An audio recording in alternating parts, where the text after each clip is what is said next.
네, 오늘부터 뉴스 신세계 포맷을 약간 바꿨습니다. 예, 우리 MBC 기자와 두 분의 패널 모시고 뉴스를 보다 더 심층적으로 한번 접근해 보겠습니다.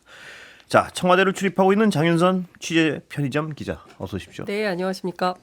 국민의힘 전 대변인을 지낸 정광재 동현정치연구소 소장, 어서 오십시오. 안녕하세요. 오늘 뉴스 정리해줄 MBC 현영준 기자 모시겠습니다. 어서 오세요. 네, 안녕하십니까. 자, 현 기자, 오늘 이란 전쟁이요. 네. 일단 좀 소개를 해주시죠. 네, 토요일 오전이었죠. 예. 미국과 이스라엘이 이란 최고 지도자 하메네이를 제거했습니다. 지난 1월에 베네수엘라 마두로 대통령을 이제 전격 납치한 데 이어서 예. 두 달도 채 안 된 시점에서 이루어진 일이라 미국의 힘의 정치가 더욱 과감해졌다 이런 평가 나옵니다. 예. 특히 전면 공습 시점이 주목받고 있는데요. 28일 오전은 이란 수뇌부 회의가 개최되는 그 시간이었습니다. 하메네이와 주요 지휘관들이 모여있던 회의 장소에 무려 30발의 미사일이 집중적으로 발사됐습니다. 이 때문에 하메네이 최고 지도자의 딸, 사위, 손녀 같은 이제 일가족 4명도 예. 함께 폭사한 것으로 보도가 됐습니다. 이번 공습으로 인해서 이란에서는 200명이 훌쩍 넘는 사망자가 발생했는데요. 특히 샤잘의 타예베 초등학교에서 폭격으로 인한 사망자가 165명, 부상자가 96명에 이르는 것으로 파악이 됐습니다. 이 초등학교는 여학생들만 다니는 곳으로 알려졌는데요. 이 근처에 하필이면 이 군사시설이 있어서 피해를 입은 것이다. 이런 보도가 나왔습니다. 네. 이렇게 오폭으로 민간인 그것도 어린 초등학생들이 참변을 당했고 이 때문에 미국 내에서도 이건 전쟁 범죄다. 뭐 심지어는 역겹다. 이런 비판이 제기되고 있는 네. 상황이지만 미국과 이스라엘은 이번 공습이 정확한 정보에 의해 이루어졌다는 점도 은근히 강조하고 있습니다. 그러니까 월스트리트 저널 보도에 따르면요. 이스라엘과 미국의 군사정보국이 이란의 고위 정치 및 군사 지도자들이 회의를 여는 아주 드문 기회를 오랫동안 주시하고 기다려왔다. 그 자리에서 수뇌부 다수를 한꺼번에 제거할 수 있을 것이라 판단했기 때문이다. 그래서 공습을 한 거다. 이렇게 보도를 했고요. 로이터 통신은 이번 공습으로 아지즈 나시르자데 이란 국방장관과 모하마드 파르푸크 이란 이슬람 성명 수비대 총사령관마저 사망한 것으로 보인다. 이렇게 보도를 했습니다. 거의 이란 지휘부 몰살 수준입니다. 그렇습니다. 지금 두 분 들으셨지만 거의 뭐 군사력을 사용하는데 아무런 자제는 없어 보입니다. 북한으로서는 굉장히 긴장할 것 같아요. 장님 어떻게 봤습니까 이 공격? 예. 그 핵무기 없었으면 어떡할 뻔했나 예. 이런 생각하지 않을까 예. 많은 전문가들이 그렇게 분석을 하고 있는데요. 일단 이 끔찍한 전쟁 범죄 때문에 네. 우리 어린 초등학교를 다니는 아동들이 예. 무려 165명이나 느닷없이 끔찍합니다. 수업받다가 네. 건물 2층, 3층이 폭격을 당하면서 그 자리에서 예. 숨진 상황인데요. 애를 공부하라고 학교에 보냈는데 엄마들이 가서 주검을 예. 찾아야 되는 이 그 끔찍한 사실상 전쟁 범죄라고 생각이 되고요. 이게 처음이 아니지 않습니까? 그 마두로 체포 예. 이후에 또 호메네이까지 이렇게 일가족을 일종의 이제 사살하는 방식으로 무력을 통한 통치, 힘에 의한 평화 뭐 이런 예. 과거에 이제 내란 속의 윤석열 많이 하던 얘기인데 이렇게 해서 이란을 친미 정권을 세우려고 하겠으나 우리가 지난 이라크 전쟁 때 보더라도 8년 동안 전쟁을 했지만 예. 결국 지금 혼란만 극심해졌고 예. 결국에는 오바마 대통령이 미군을 철수시키면서 전쟁이 일단락된 이런 상황인 거거든요. 그리고 트럼프가 엄청나게 욕을 많이 했어요. 네. 부시에 대해서. 이제 그럼에도 불구하고 본인도 또 이런 방식으로 국내 정치를 돌파하기 위한 하나의 수단으로 남의 나라를 네. 이렇게 침범하는 것이 과연 옳은 것이냐. 관련해서 북한도 여러 가지 생각이 들 것 같고요. 그렇습니다. 다만 중동과 우리는 완전히 정세가 다르기 때문에 예. 완전히 똑같은 결로 대하지는 못할 것이다. 특히 이제 사실상 핵무기를 보유한 국가이고 핵무력 지정학적으로 완성을 또 다르고요. 그렇죠. 예. 아시아의 상황 그리고 우리 대한민국이 있고 뭐 여러 가지 상황을 보면 중동을 그대로 북한에 대입하기는 쉽지 않다. 저는 이렇게 생각합니다. 그거는 아니겠죠. 네, 뭐냐 그렇습니다. 중국도 있고요. 네, 뭐 그럼요. 일본도 있고. 자, 정 소장님 네. 어떻게? 국제 질서에서 힘의 논리가 사실상 뉴노멀로 작동하고 있다. 이건 뭐 냉혹한 현실로 받아들일 수밖에 없다고 생각합니다. 마두로 체포하는 과정에서 보여줬던 것이나 이번 하마네이 폭살 과정에서 미국은 뭐 전 세계에 상당한 군사력을 뭐 보여줬다라고 평가를 해야 될 것 같아요. 근데 이 하메네이가 40년 가까이 지금 이란에서 독재 정권을 유지해 왔고 여성 인권이라든가 아동 인권 이런 부분에 대해서 국제사회에서는 문제적인 인물이었던 거거든요. 이것에 대해서 지나치게 뭐 미국의 행보에 대해서 비판하는 것, 예를 들어서 조국 혁신당은 국제 전범이다, 뭐 이런 식으로 평가했던데 한미 동맹의 가치를 훼손시키는 일은 없어야겠다라는 생각합니다. 예. 근데 이제 그렇게 뭐 37년 철권 통치 뭐 이렇게 우리 언론들이 국제뉴스 해외 외신들을 받아서 그대로 이제 인용 보도들을 하고 있는데요. 사실 지난 그 중동과 이란의 역사를 알고 있는 전문가들은 절대로 그렇게 평가하기가 어렵다라는 이제 얘기를 많이 하고 있는 것이고, 다른 거 다 떠나서 학교에 보낸 어린 학생들이 그렇게 165명이나 몰살 당했는데 그 자체가 전쟁 범죄가 아니면 도대체 뭡니까? 근데 그걸 자꾸 물타기 해주거나 그럴 이유는 없다, 우리가. 그리고 더 중요한 것은 이 과거의 대한민국의 지위가 아닙니다. 그렇기 때문에 미국 눈치 보면서 정의로운 결정과 판단을 내려야 될 때 주저주저 하거나 이래서는 곤란하다. 우리가 오히려 더 적극적으로 평화의 중재자 역할을 할 수 있는 게 뭐냐. 최소한 다른 거 다 떠나서 그 폭격당한 그 학교 학생들을 위해서 인도적 지원이라도 좀 해줄 수 있는 거 아니겠습니까? 뭐 이런 정도의 평화의 중재자로서 우리가 이제 국격에 맞는 국제 질서에 우리가 할 수 있는 일들을 뭘 할 건지 정치인들이 고민을 해줘야지, 그게 아니라 그냥 뭐 한미 동맹, 아니 동맹도 중요하지만 동맹보다 더 중요한 게 국익이에요. 그렇죠? 그러니까 우선 국익을 생각하고 그리고 국익을 훼손하지 않는 범주 안에서 국제사회에서 대한민국 지위에 걸맞는 역할을 해야 된다. 평화의 수단으로 우리가 역할을 하는 것이 훨씬 중요하다, 이런 생각을 합니다. 다행히 당연히 뭐 아동이 전쟁 과정 중에서 이렇게 희생을 당하는 일에 대해서는 안타까운 마음이죠. 그런데 뭐 지금 얘기하는 거 이재명 대통령이 당장 어떤 메시지 낼까 한번 생각해 보시기 바랍니다. 국익을 얘기하는데 무엇이 국익에 부합하는 것인가에 대해서 아마 이재명 대통령도 분명하게 생각을 갖고 계실 거라고 생각하고요. 하메네이에 대해서 지금 내재적으로 뭐 중동의 역사를 보면 하메네이에 대한 평가가 달라질 것이다. 이거는 그야말로 김정은 정권에 대해서 평가하는 것과 똑같이 얘기를 하려고 그러면 좀 문제가 있다고 생각합니다. 이 문제는요. 지금 뭐 좀 길어질 토론의 대상인 것 같아서 이따가 중동 전문가 모시고 하겠습니다. 이 얘기를 뭐 계속할 시간이 지금 안 되는 것 같고, 우리 국내 문제로 좀 가보겠습니다. 하여튼 이란 사태는 이따 4부예요. 완전히 정리해 드리겠습니다. 중동 전문가 모셔가지고. 자, 인사했었죠, 형 기자? 네, 그렇습니다. 오늘 기획예산처 장관 후보자 그리고 해수부 장관 후보자 이렇게 지명이 됐습니다. 그 이재명 대통령이 그 해수부 장관 후보자의 그 4선에 민주당 박홍근 의원을 지명했다. 이렇게 이규현 홍보수석이 밝혔습니다. 그 박홍근 의원은 국회 예결위원장 그리고 운영위원장을 두루 거친 국가예산정책 전문가다. 국정기획위에서도 기획분과위원장을 맡아서 이 군권 정부의 청사진을 그려온 초대 예산기획처를 이끌 적임자다, 이렇게 강조를 했습니다. 그 이해운 그 후보자가 결국에는 이제 낙마를 하면서 이제 뭐 또 다른 또 탕평 인사, 또 다른 또 그런 중용을 하지 않을까 이렇게 기대를 해왔는데 측근 인사를 기용했다는 점에서 좀 눈길이 갑니다. 또 해양수산부 장관 후보자에는 황종우 한국해사협력센터 국제협력위원장이 지명됐습니다. 이분은 해수부에서 기획조정실장 등 핵심 보직을 두루 거친 정통 관료 출신입니다. 그래서 북극 항로를 주도하고 해양 수도 완성을 차질 없이 추진해 나갈 적임자다. 뭐 이런 설명이 나왔습니다. 황종우 위원장은 이 노무현 정부에서 일한 분 아닌가요? 네, 뭐 그렇게 정확하게는 저도 잘 모르겠는데 노무현 정부 행정관으로 일했죠. 연설비서관 같은 아닌가? 연설비서관인지는 모르겠습니다. 아니 정통 관료 출신이기 때문에 연설비서관을 했던 분 아니고 그런가요? 행시 38회 출신으로 해수부에서 오랫동안 전문 영역을 담당했던 분이에요. 그러니까 정치인 출신은 아니고, 저도 인사와 관련해서 평가를 해보면 이번에 박홍근 의원에 대해서 기획예산처 장관 후보자로 지명한 거 이런 것들을 볼 때 저는 인사청문회를 네. 상당히 의식한 네. 인사라고 봐요. 박홍근 의원은 좀 검증됐다 이 의미인가요? 아니, 국회에서 지금 4선 네. 의원 네. 했잖아요. 뭐 그리고 이혜원 의원도 3선.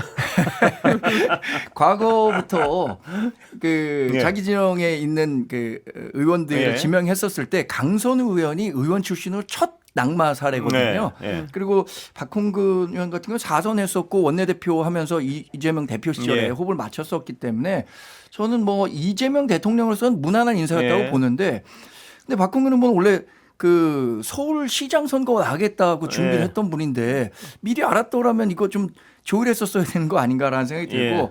황종우 해양수산부 장관 후보자는 과거에 이제 해수부 장관은 부산 이전과 맞물려서 부울경 출신의 새로운 뭐 정치인 출신 영입해서 임명할 예. 가능성이 언급됐었는데 관료 출신으로 한 건 나름의 전문성을 살린 인사라고 그래요? 평가합니다. 예. 어떻게 보십니까? 정의원. 그 노무현 전 대통령의 연설비서관 출신인 것은 확인이 되고요. 예, 맞죠? 예, 제가 어디 들었어요. 예, 빼어난 그래요? 글솜씨. 예. 물론 이제 오늘 청와대가 배포한 예. 자료에는 예.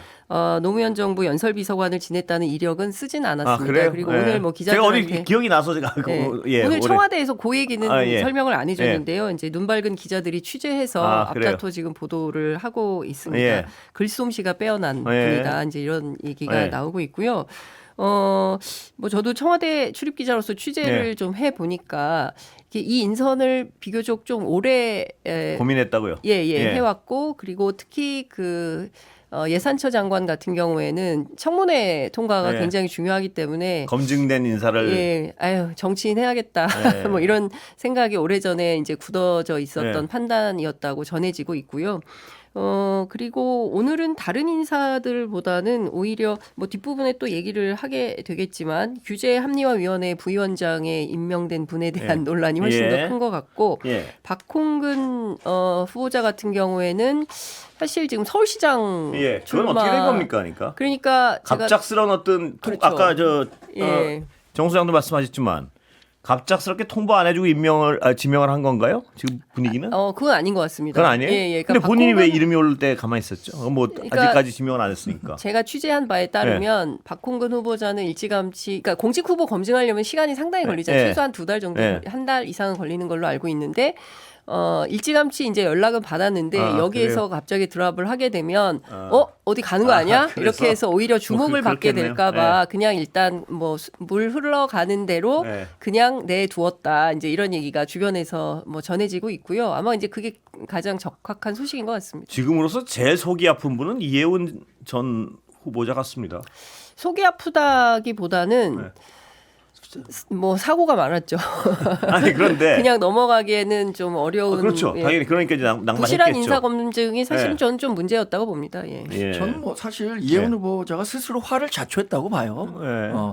이 진영을 바꿔가면서 후보자로 이제 지명이 됐었는데 그러면 본인도 3선 의원을 했었고 예. 그런 상황에서는 더 혹독한 인사 검증이 있을 거라고 본인도 스스로 생각하지 예. 않았겠습니까? 그런데 그 자신에 대해서 평가를 하는 데 있어서 자기 객관화가 저는 완전히 부족했었다고 보고 예.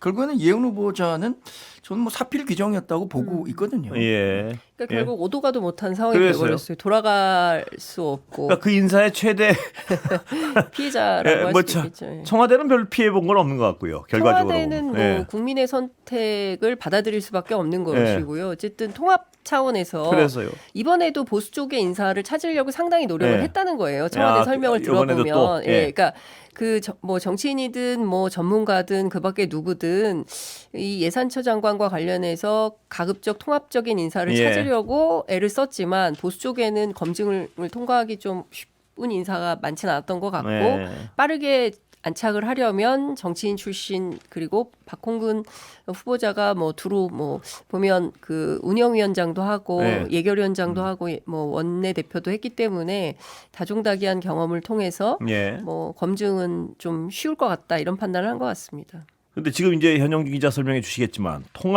규제 합리화위원회요. 여기서 이제 통합 기조가 다시 나온 것 같은데 네. 여기 인선은 어떻습니까? 네, 이게 총리급이라고 네. 합니다. 규제합리화위원회 부위원장에 부총리급. 부총리급인가요? 네. 박용진 전 민주당 예. 의원, 그다음에 이병태 카이스트 경영공학부 명예교수가 이제 이름을 올렸는데요. 예. 박용진 부위원장은 이제 지난 2024년 총선 때 기억하시는 분들이 예. 있겠지만 그 대표적인 이제 비명계 인사로 그렇죠. 꼽혔던 예. 분이죠. 그래서 계파를 아우르는 인사였다. 예. 뭐 이런 평가가 지금 나오고 있습니다. 당시 기억에는 이제 이 박용진 전 의원이 그 총선 공천 당시에 그 현역 의원 하위 10% 통보를 이제 예, 받았고요. 그랬었죠. 그러면서 이때 기자회견을 해서 당이 지나치게 사당화되고 있다. 예. 뭐 이런 또 기자회견도 상당히 했었고. 강하게 반발했고 반발했었죠. 비판했던 의원이죠. 예. 이제 반면 이제 예. 이병태 교수의 경우에는 지난 2019년에 그 문재인 정부 최저임금 인상 정책에 대해서 치매인가 정신분열증인가 예. 이런 이제 막말을 했던 이제 인물입니다. 그래서 앞으로도 좀 적지 않은 논란이 예상됩니다. 예. 어떻게 보십니까? 매우 부적절한 인사라고 예, 생각합니다. 특히 그 이병태 교수와 네. 관련해서는 제가 여기 오기 직전까지 청와대와 이제 관련된 취재를 좀 했는데요. 다른 거 뭐 물론 이것도 막말 논란은 뭐 말할 것도 네. 없고 그리고 심지어 세월호 참사 추모하는 것에 대해서 이 사회의 천박함의 상징이다 이런 네. 말도 안 되는 주장을 한 바 있습니다. 그것보다 저는 더 심각한 문제는 물론 그 정부는 청와대에서는 법률적으로 문제될 것은 없다라고 설명을 네. 하고 있지만 2021년도에 만취 상태에서 지인을 성추행한 혐의로 검찰 송치가 된 바 있어요. 물론 네. 무혐의 처분 받았습니다. 그래요? 예. 예. 요것 때문에 무혐의 처분 받았다고요? 그렇긴 하지만 이 사건으로 카이스트 교수에서 해임이 돼요. 네. 그리고 당시에 이제 보도를 종합해 보면 참 입으로 다 옮기기 어려운 수준의 성추행 혐의입니다. 그래요? 그런데 오죽하면 대학 교수직을 장 기자는 청와대 출입하시니까 왜라는 데 대해 뭐라고 대답합니까? 이 어떤 인선에 대해서 다소 좀 이제 곤혹스러워. 통합인가요? 명분이? 뭐 통합이죠. 그러니까 오늘 네. 뭐 여러 언론들이 기사를 네. 재밌게 쓰던데 한 명은 삼성맨이고 하나는 재벌 저격수고 네. 하나는 친홍준표고 예. 이 세 명이 회의를 하면 배가 어디로 갈까? 뭐 예. 이제 이런 네. 이제 기자들이 모여서 얘기도 하고 뭐 기사도 많이 나오고 하는데요. 경우에 따라서 이 위원회가 굉장히 재밌을 수도 있겠다. 뭐 예. 이런 평가를 하기도 하고 제가 들리는 소문으로는 대통령께서 굉장히 애정을 갖고 있는 위원회라고 합니다. 이제 규제 합리화 위원회. 그렇습니다. 저는 여기가 이렇게 부총리급인지도 처음 알았어요. 이렇게 높나요? 기자들도 자리가? 처음 만 것 같습니다. 그래요? 예. 예. 정서정 어떻게 일부 예. 언론 매체에서는 다 총리급이라고 썼다가 그래도, 나중에 예. 부총리급으로 그래요? 그 수정하기도 그러니까 이렇게 했었는데 높은 자리인지 몰랐습니다. 이게 예. 부위원장이니까 그렇고 네. 위원장이 아, 대통령일 그래요? 겁니다. 예, 예. 그러니까 굉장히 아. 높은 자리고 저도 이병태 네. 교수 임명한 게 가장 눈에 띄었습니다. 네. 이분의 마지막 공식 행보가 홍준표 전 대구시장이 그래서요. 네. 대선 캠프를 차렸을 때 네. 그때 경제 책사로 있었던 거고 홍준표 전 대구시장이 드랍했었을 때 예. 결과적으로 후보가 되지 못했었을 때 이병태 교수를 이재명 캠프에 영입하려고 했다. 예. 이런 이야기도 있었는데 당시에 이 문재인 전 대통령의 소득주도 성장 예. 정책에 관해서 굉장히 강도 높게 비판했었던 분이거든요. 그리고 이분이 그 보수 성향이 굉장히 강한 분이에요. 예. 그래서 당시에도 민주당 지지자들로부터 논란이 됐었는데 그때는 이제 당장 선거가 급했으니까 이병태 전 네. 교수 영입과 관련해서는 유야무야 됐지만 잠시 이분 얘기는 네. 좀 더 해야 될 것 같은데 광고 듣고 오겠습니다. 자, 아까 잠깐 설명하다 말았는데요. 규제 합리화위원회가 이게 왜 이렇게 직급이 높은가 이거에 대해서 했는데 총리급이 맞다고요. 예, 제가 잘못 네. 알고 있었는데요. 규제합리화위원회 부위원장은 총리급으로 정정한다고 청와대에서 추가 문자 메시지가 그래요? 와 있었고요. 네. 이유는 그 지금 세 분이 위촉이 됐는데 그 중에 한 분이 모두 네 명인데 김민석 총리가 포함이 되어 있어요. 그러니까 그래서 다 동급이니까 다 동급으로 좀, 네. 맞추느라고 다 총리급으로. 자, 그런데 형 기자는 이 말입니다. 인사 배경에 대해서 뭐 좀 들은 게 있습니까 혹시? 저는 뭐 특별하게 들은 건 예. 없습니다. 예, 장 기자는 이 인사 배경 말이에요. 그러니까 지금 아까 굉장히 비판하셨는데 이병태 교수의 경우에 네. 왜라는 질문을 했을 거 아닙니까 사람들이? 왜라는 질문도 했을 예. 것이고요. 그리고 이분이 사실은 산업공학을 전공하셨고 경영학과 교수님이시거든요. 그래서 그러니까 그 청와대 설명은 이분이 이제 창업 관련해서 굉장히 큰 역할을 할 수 있을 예. 거다라고 이제 부연 설명을 하는데 설령 그렇다 하더라도 지난 캠프에 들어갈까 말까 예. 결정을 하는 과정에서도 상당히 심각한 논란이 있었어요. 그래요. 그 막말 논란 예. 때문에. 그래서 못 들어갔거든요. 네. 캠프에. 그런데 이제 이번에 총리급으로 네. 영전을 하게 된 것에 대해서는 제가 보기에는 앞으로도 상당한 배경 논란이 취재가 좀 있겠군요 앞으로도. 될 것 같다라는 생각이 좀 듭니다. 정 소장님 뭐 예. 저는 뭐 이재명 대통령이 그동안 뭐 중도 실용 정보 표방하겠다라고 하니까 그런 맥락에서 임명했을 거라고 하는데 그렇게 생각하는데 민주당 전통 지지자들 내에서는 상당한 반발이 있을 수 있겠다. 있을 것이다. 특히 말씀드렸지만 문재인 전 대통령의 소득주도 성장 정책에 대해서 정말로 강도 높게 비판을 했던 분이에요. 그래서 작년 대선 전국에서도 논란이 있었는데 여하튼 지금은 대통령이 됐으니까 내가 갖고 있는 인사권을 행사한다 이렇게 했지만 언젠가는 이런 문제들도 또 민주당 내 분란의 요소로 작동할 수도 있지 않을까. 그리고 이분만이 아니고 박용진 전 의원도 굉장히 의외예요. 뭐냐면 비명계 주자 중에 굉장히 적대적 비명의 행위를 많이 했던 분인데 대통령께서는 뭐 그런 것보다는 중요한 것은 이제 정부가 일을 하는 데 있어서 다양한 의견들을 경청을 해서 이를테면은 이제 평생 삼성맨으로 살아 30년 이상 삼성이라는 회사에서 일한 분, 물론 뭐 카이스트에서 직위 회제가 됐긴 했지만 뭐 전문성이 있는 대학 교수, 그리고 재벌 저격수로서 국회에서 계속 역할을 해왔던 이 3자와 대통령 그리고 국무총리가 모여서 뭐 새로운 어떤 그 롤모델을 만들려고 하는 건가라는 생각이 좀 들기도 하는데 다른 거 다 떠나서 그럼에도 불구하고 꼭 이런 분을 했어야만 했을까? 거기에 대해서는 아직 납득할 만한 취재가 안 돼 있군요. 장 기자께서도 쉽게 이해하기 어렵다는 거죠. 사실.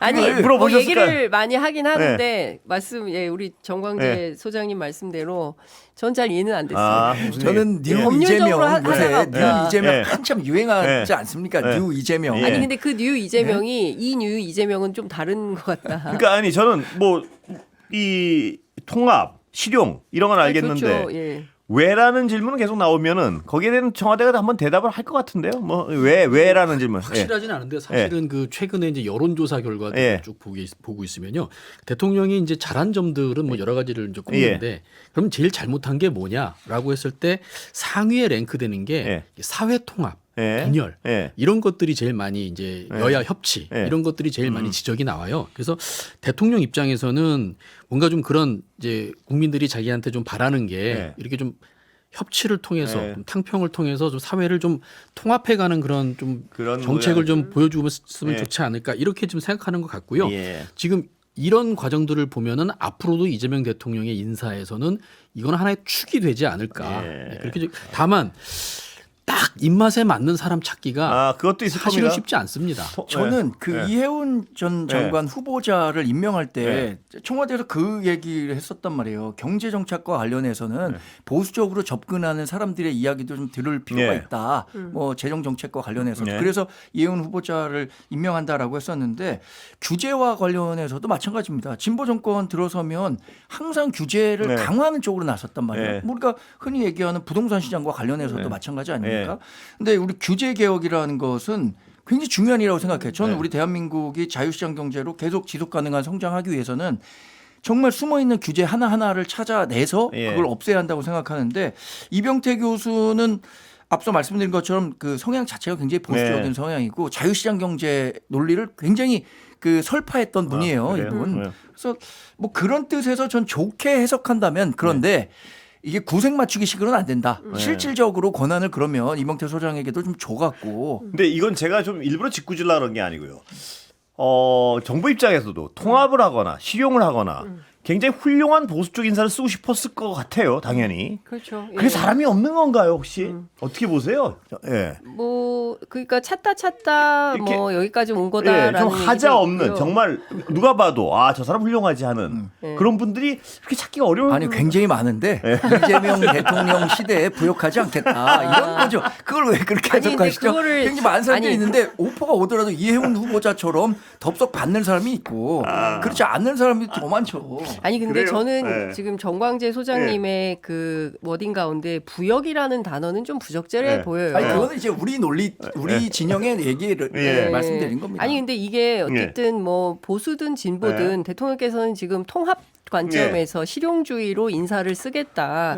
앞서 말씀하신 대로 그냥 자유시장 경제에 대해서 엄청나게 강력하게 옹호하던 그 보수 논객이란 예. 말이에요. 근데 그런 이병태 교수가 이러저러한 하자가 있음에도 불구하고 이분도 껴안고 같이 예. 통합적으로 뭔가 해보겠다. 그러니까 지금 이 규제합리화위원회에서 하려고 하는 것은 그동안 굉장히 이제 비합리적이었던 규제 제도들을 기업의 입장에서 예. 그리고 또 누굽니까 박용진 의원 같은 경우에는 이분이 뭐 과거에 민주노동당을 비롯해서 이제 진보 정당에서 쭉 정치를 해온 분인데 뭐 그런 그 진보적 시각에서 예. 그리고 또 이 교수님도 마찬가지고 그래서 그렇게 정반합을 통해서 뭔가 새로운 제도 개혁을 좀 해보자라는 예. 취지라고 청와대는 좀 설명을 하고 있습니다. 예. 뭐 이게 좀 더 지나면 다른 얘기가 좀 나올 것도 같고요. 다른 얘기 좀 넘어가겠습니다. 이재명 대통령 집 분당집이요. 네. 쉽게 안 팔리네요. 생각보다는. 근데 이거 주말 동안 이제 여러 언론에서 단독 보도 이러면서 네. 이재명 대통령의 분당 아파트가 매매됐다고 이렇게 예. 보도를 했는데 그럴 때마다 청와대에서는 사실이 아니다, 예. 오보다 이렇게 선을 그었습니다.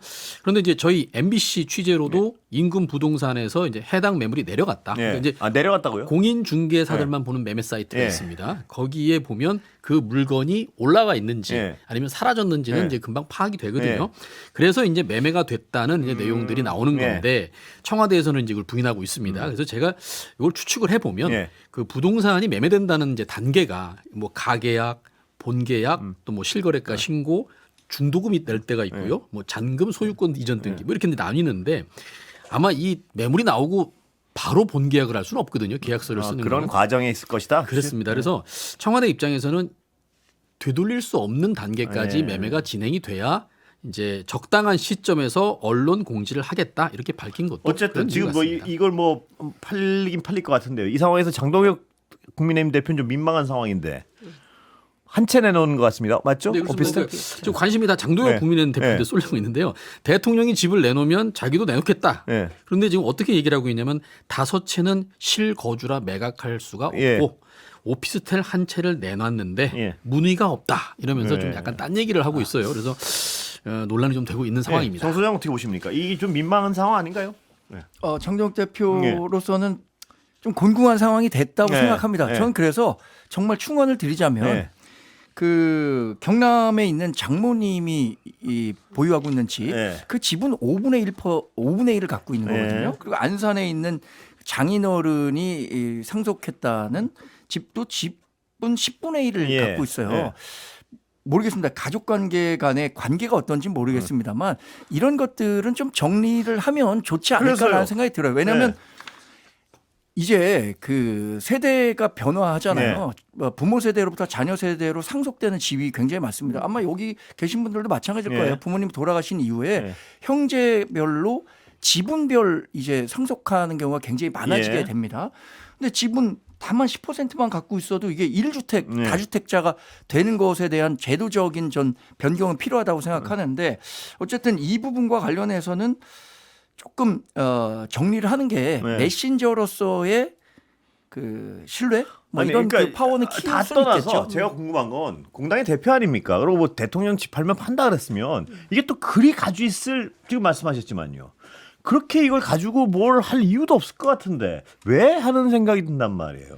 근데 뭐 시간의 문제이지 저는 뭐 그 지분으로 갖고 있는 것들은 네. 뭐 정리할 가능성이 크다고 생각합니다. 그러면 아니 근데 그러면 나머지 집들은 네. 쉽게 그 매각하기는 어렵다는 점은 이해를 드려야 될 것 같아요. 네. 왜냐하면 보령의 지역구에서 자기가 네. 금토일 지내는 거 아닙니까? 네. 그리고 구로의 아파트는 가족들과 실거주하는 거고 노모가 갖고 있는 농가주택 3주택까지는 사실상 실수요로 봐야 하거든요. 예. 그러면 이 아까 경남에 있는 것과 안산에 있는 거를 제외하고 오피스텔 판다 그러면 사실상 3주택을 갖고 있더라도 실수요자라고 봐야 돼요. 네. 예. 그런 측면은 뭐 근데 이제 그런 측면에 설명을 할 수도 있고 또 이게 과연 다주택자로 볼 수 있냐 이런 문제도 있지만 저는 항상 이 책임의 문제고 어떤 말의 책임 이런 것 때문에 좀 거슬리는데 정치인들은 예. 늘 말을 하면 그 말에 대한 책임을 그래서요 대통령 예. 집 팔면 내가 팔게 이런 얘기를 하기 전에 그럼 그러면 차라리 안 예. 하든가요. 예. 예, 그런 말을. 이 부분은 어떻게 보세요? 그러니까 예. 전 뭐 그런 겁니다. 그러니까 이를테면은 말에 대한 책임이 굉장히 중요한 건데 장동혁 대표가 뱉어놓은 말에 대해서 과연 어느 정도나 책임을 지고 네. 있냐라는 것이고요.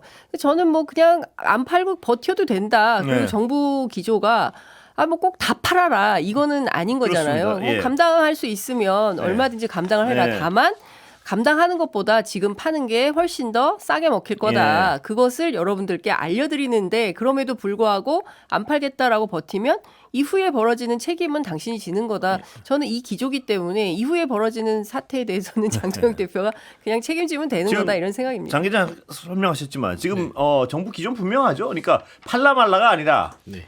안 팔면 손해 볼 것이다. 뭐 이 그렇죠. 얘기 아닙니까? 아주 단순하게 얘기하면. 그래서 이제 딱 네. 이렇게 장 대표를 향해서 말하듯 이 네. 대통령이 또 다주택자들 팔기 싫으면 그냥 놔두세요. 예. 또 이런 얘기를 했습니다. 네. 그 어제부터 이 대통령이 싱가포르 정상회담을 위해서 이제 순방 중인데 네. 그 도착하자마자 SNS에 글을 하나 올렸습니다.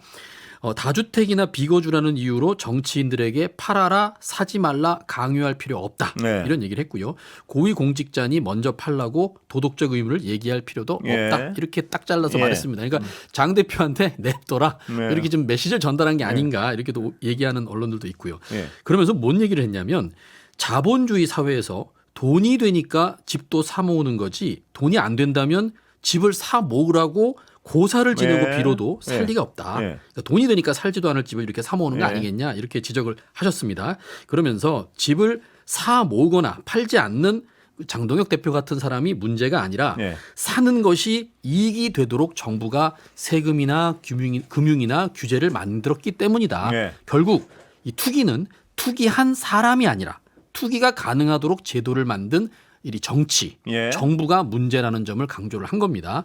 그러면서 이제 지금 방문 중인 싱가포르를 언급을 네. 했는데 좁은 국토에 국민 소득이 1인당 10만 달러에 가깝지만 우리보다 훨씬 많죠. 네. 부동산 투기로 국민들이 고통받거나 국가 발전이 저해되지 않는다.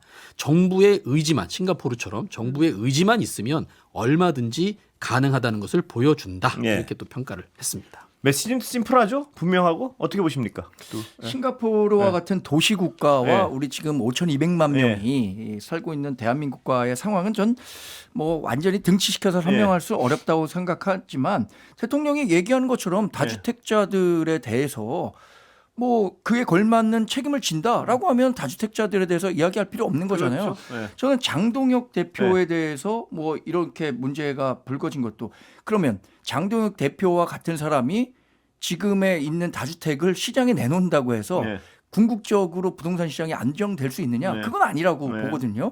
말씀드린 것처럼 그 두 개의 주택은 지분으로 갖고 있는 거고 네. 한 채는 판다는 거잖아요.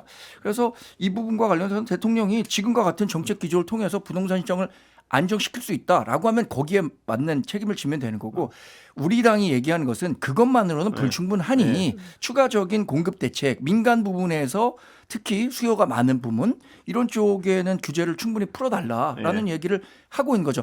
어느 것이 더 좋은 정책이냐 이 부분에 대해서는 국민들이 평가하는 것이고요. 네. 그러니까 대통령이 늘 말씀하시지만 네. 뭐 시골에 있는 집 뭐 이거 팔아야 되냐 뭐 이런 게 아니라 투기를 잡겠다는 거잖아요. 네. 그러니까 더 이상 부동산으로 불로소득을 취하는 이제 부동산 그 불패 공화국 이런 것은 허용하지 않겠다라는 기조가 분명하고 그걸 이제 시장에 계속 시그널을 보내는 것이고요.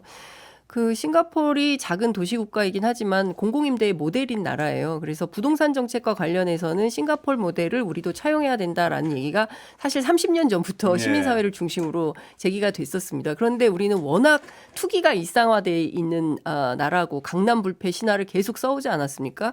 근데 과거의 정부들이 실패했던 것은 규제 일변도가 저는 좀 잘못됐다. 이번처럼 주식과 부동산을 동시다발로 하는 정책이었다면 또 어땠을까라는 생각이 좀 드는데 아마도 청와대에서는 5월 9일 이후에 또 다른 생각을 할 투기 세력들을 규제할 어떤 새로운 대안과 대책을 세워놓고 있는 것 같아요. 그래서 그 얘기가 또 나올 것 같아서 이후에 나오는 과정도 좀 지켜보면 좋을 것 같습니다. 장 기자 말씀하신 그 부분은 준비를 하고 있다는 생각이 저도 자꾸 드는데 장 소장께 제가 하나 여쭤보고 싶은 건 그게 있습니다. 뭐냐면 아까 여러 가지 지금 대책에 대해서 여러 가지 어떤 뭐 찬반 양론이 있을 수 있고 여러 가지가 있을 수 있는데 제가 여쭤보고 싶은 건 대통령의 그 말 그러니까 뭐냐면요. 이 제도가 문제다. 제도를 심플하게 해서 몇 채를 가지고는 여러 채 가지고 있는 사람은 손해 보게 하겠다. 이건 굉장히 심플한 메시지 아닙니까? 굉장히 저는 아주 직선적이고 좋은 메시지라고 보는데 어떻게 보십니까? 예. 과거로부터 그 축적되어 온 것을 일거에 해소하기가 어렵다는 예. 측면 때문에 얘기를 하는 것이지, 저도 다주택자와 1주택 또는 예. 무주택자와 관련한 문제를 한다면 우리나라 다주택자가 한 300만 명이 채 안 됩니다. 예. 2주택 이상을 예. 갖고 있는 사람이. 그리고 1주택자 또는 무주택자가 4,900만이라는 절대 다수예요. 예. 그리고 주택 가격이 높다는 공감대는 분명히 있기 예. 때문에 다주택자들에 대해서 일정 정도의 페널티를 예. 주겠다라고 예. 하는 방향에 대해서는 동감하죠. 이거는 과거서부터 있었던 예. 정책입니다. 예. 특별히 새로운 정책은 아니죠. 아니, 제가 특별히 새롭다는 건 과거의 정책을 대통령이 얘기할 때 뭔 얘기를 하냐면 과거에 다 있었지만 과거의 제도 자체는 결과론적으로 가진 다주택자들에게 이익이 되도록 제도를 만들었고 그것이 나쁜 일이다. 이 얘기예요. 그러니까 달라졌다는 얘기를 하고 있는 거예요. 과거랑은. 그렇죠. 근데 그 어떤 심플한 논리 자체에 대해서는 여야 없이 저는 공감할 수 있지 않나 싶어서 여쭤본 겁니다. 네. 예. 자, 혹시 뭐 장 기자 더 말씀하시? 아니, 예, 형 기자. 네. 그 사법 3법 오늘 통과됐죠. 네, 그렇습니다. 이제 국민의힘이 여당 주도로 처리된 이른바 사법개혁 3법을 사법 파괴 3대 악법이다. 이렇게 예. 이름을 바꿔서 부르기로 하고요. 특히 이재명 대통령에게 제의 요구권, 그러니까 말하자면 거부권 행사를 촉구했습니다. 장 대표는 이제 오늘 오전 최고위원회에서 이 대통령에게 일말의 양심이 있다면 사법 파괴 3대 악법 모두 거부권을 행사해야 한다. 그것이 대통령에게 주어진 예. 헌법 수호 책무를 지키는 유일한 길이다. 이렇게 얘기를 했습니다. 그러면서 이 사법 파괴 3대 악법을 발의하고 찬성했던 국회의원 모두, 민주당을 말하는 거겠죠. 예. 이름이 역사의 길이 치욕으로 남을 것이다. 이재명 정권은 본인들이 감옥 가지 않기 위해 온 국민을 사법 파괴의 희생양으로 만들었다. 이렇게 지적을 예. 했습니다. 예. 그러면서 송원석 원내대표는 이 사법 파괴 악법 철폐를 위한 대국민 호소 도보 행진, 장외투쟁을 하겠다는 거죠. 이럴 예정이라고 밝혔습니다. 예, 장 기자 어떻게 보십니까? 이? 저는 좀 답답한데요. 그러니까 지금 국민들의 어떤 법 감정에 네. 전혀 가닿지 못하는 주장을 하고 있다. 그러니까 그 사법 불신이 어마어마하게 큰 거 아니겠습니까? 네. 특히 이제 우리가 내란 전국을 겪으면서 특히 이제 조이데 코트가 보여준 여러 가지 이해할 수 없는, 납득할 수 없는 그 행동들, 그리고 그 무죄와 공소 기각 예. 행렬을 보면서 많은 국민들이 이거 사법 개혁, 제도 개혁을 하지 않고는 또 다른 해법은 없겠다라는 판단 속에서 여당이 밀어붙인 거 아니겠습니까? 다른 거 다 떠나서 저는 대법관 증언과 관련해서는 과거에 대법원에서 실제로 상고법원까지 설치를 해달라고 요구를 하지 않았었습니까? 그런데 이걸 왜 반대하는지 모르겠고, 재판소원만 하더라도 87년 6월 항쟁 이후에 1988년에 대법의 로비에 의해서 예. 재판만 제외하기로 들어간 거 아니겠어요? 그러니까 저는 이런 측면에서 보면 왜 늘 사법부는 제외, 예외 영역이어야 하느냐. 그렇지 않다. 재판소원 할 수 있다. 이게 왜 국민들에게 피해가 된다고 조희대 대법원장은 끊임없이 주장을 하는지 네. 납득하기가 어렵다라는 네. 생각이 좀 들고, 법 왜곡죄만 하더라도 사실 도무지 국민들이 납득할 수 없는 처벌이나 네. 아니면은 예를 들면 간첩 조작 기소하거나 뭐 이런 확실히 떨어지는 이런 문제들에 대해서는 반드시 처벌할 수 있죠. 다만 과연 대한민국에 있는 검사들이 법 왜곡죄로 검판사들을 기소를 하겠냐. 네. 그리고 설령 기소를 한다 한들 판사들이 그 사람들을 유죄로 판결을 하겠냐. 네. 결국에는 수사관들만 M1 수사관들만 당할 수 있다. 뭐 이런 이제 비판도 나오기는 하는데요. 이후의 과정은 좀 지켜봐야 되겠지만 이 자체로 뭐 민주공화정을 뭐 허물어뜨리는 행위라든가 뭐 악법이라든가 뭐 그래서 이걸 철폐해야 돼서 도보행진을 나간다. 저는 좀 납득하기는 어렵습니다. 정수영님. 저는 이번에 통과된 사법 네. 파괴 3법이 결국에는 부메랑으로 돌아와서 이재명 대통령이 임기를 마칠 때쯤에 네. 오히려 정권 교체를 가로막는 1등 공신이 될 수밖에 없을 것이다. 예. 이렇게 예상합니다. 그만큼 부작용이 속출할 수밖에 없다고 생각하는데, 지금 이재명 대통령의 국정 지지율이 상당히 높습니다. 반대로 국민의힘 지지율은 굉장히 낮죠. 그러니까 이런 상황에서 메신저들 간의 경쟁에서는 지금 국민의힘이 어떤 얘기를 한다고 하더라도 이 법과 관련해서 이것이 왜 위헌이고 앞으로 부작용이 네. 많고 국민의 법 이익을 훼손시킨다라고 얘기를 해도 국민이 쉽게 수긍하지 못하고 그렇습니다. 있는 것 같아요. 네. 그래서 문제지 사실 이거는 사법부에서 계속해서 얘기가 되고 있는 거 아닙니까? 이 문제가 위헌적인 요소가 있고 앞으로 법이 현실화됐었을 때 많은 사람들이 소송 지옥에 갈 거다. 네. 특히 재판소원제 같은 경우에는 우리가 흔히 얘기할 때 재판은 빨리 진행돼서 그 결과가 명쾌하게 결정되는 게 좋잖아요. 그런데 계속해서 재판이 끌려다녀서 재판소원까지 가게 되면 10년 넘게 그 재판 걸리는 경우 이제 비일비재하게 될 겁니다.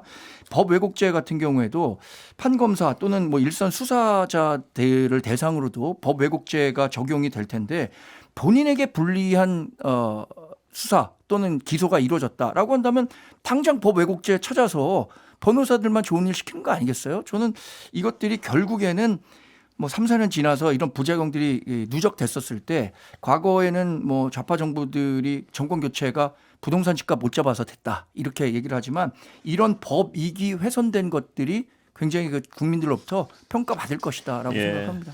두 분 의견 다 들었는데 시간이 어중간하게 남아서요. TK 통합은 어떻게 되는 겁니까, 형 기자 지금? 네, 그렇습니다. 이제 어제 전남 광주 네. 행정통합특별법이 본회의를 통과하면서 네. 국민의힘이 지금 마음이 급해졌습니다. 네. 그래서 장외투쟁을 하겠다고 얘기는 해놓고도 지금 민주당을 향해서 TK 행정통합법을 좀 법사위 네. 본회의에서 원포인트로 좀 처리를 해달라 이렇게 좀 요구를 하고 있습니다. 그런데 이제 뭐 이 와중에서 이제 송원석 국민의힘 원내대표는 이 대구 경북 행정통합 처리가 무산된 게 민주당 탓인 것처럼 얘기를 네. 하는데 사실은 우리가 일주일 전만 해도 이제 시간이- 국민의힘 주호영 의원 네. 그리고 여기 송원석 다음에- 대표가 싸우고 이런 거 다 네. 들었거든요. 예, 여기까지 듣겠습니다. 세 분 수고하셨습니다. 맞습니다. 변영준, 장윤선, 정광계 세 분 모셨습니다.